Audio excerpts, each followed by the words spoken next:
नमस्कार, मी तेजस्वी अभिषेक घोसाळकर यांची पत्नी. इथे उपस्थित शिवसेनेचे सगळे नेत्या, त्याचप्रमाणे शिवसेनेचे पदाधिकारी, सर्व लोकप्रतिनिधी व पत्रकार बंधू भगिनींनो, प्रथमतः तुमचे सर्वांचे धन्यवाद इथे आल्याबद्दल. 8 फेब्रुवारीला 2024 रोजी सायंकाळी माझे पती अभिषेक घोसाळकर यांची निर्गुणपणे झालेल्या हत्येचा तपास योग्य दिशेने होत नाही.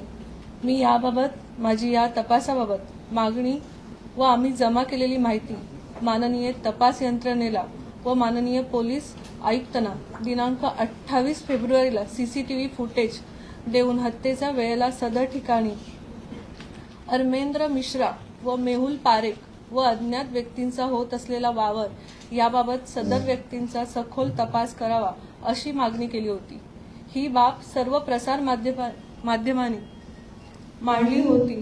याबाबत पोलिसांनी सखोल तपास केल्याचे दिसत नाही. दिनांक 4 मार्च 2024 रोजी माननीय पोलीस आयुक्त व तपास यंत्रणेला 120B सेक्शन 34 ऑफ IPS कलम लावण्याची विनंती केली होती. तीही आतापर्यंत मान्य करण्यात आली नाही किंवा तपास यंत्रणेने माझ्याशी संपर्क केला नाही. 5 मार्चला माननीय सत्र न्यायालयाने जे निरीक्षण नोंदवले आहे ते अतिशय महत्त्वाचे आहे. एक, मॉरिसला गन दिल्याचे प्रथम दर्शनी दिसून येते. दुसरा पॉइंट आहे, मॉरिस नरोना व अरमेंद्र मिश्रा यांनी एकत्र जाऊन बुलेट खरेदी केल्या होत्या. तिसरं, अभिषेक व मॉरिस नरोना यांच्यामध्ये भेद होते हे अरमेंद्र मिश्रा यांना माहिती होती. चौथं, अरमेंद्र मिश्रा यांचे लायसन मॉरिस नरोनाकडे जमा होते. 5, ज्या लॉकरमध्ये गन होती ते लॉकर तोडण्यात आले नव्हते याचा अर्थ मॉरिस नरोनाला ऍक्सेस होता. 6वं, असे सत्र न्यायालयाने निरीक्षण केले आहे. तपास यंत्रणेला पत्र देऊन 120B सेक्शन 34 ऑफ IPC हे कलम लावा अशी मागणी केली होती. तेही तपास यंत्रणेने मान्य केली नाही. ज्या कार्यक्रमाला मॉरिस नरोना यांनी अभिषेकला बोलवले होते त्याच कार्यक्रमाला मलाही बोलवलं होतं.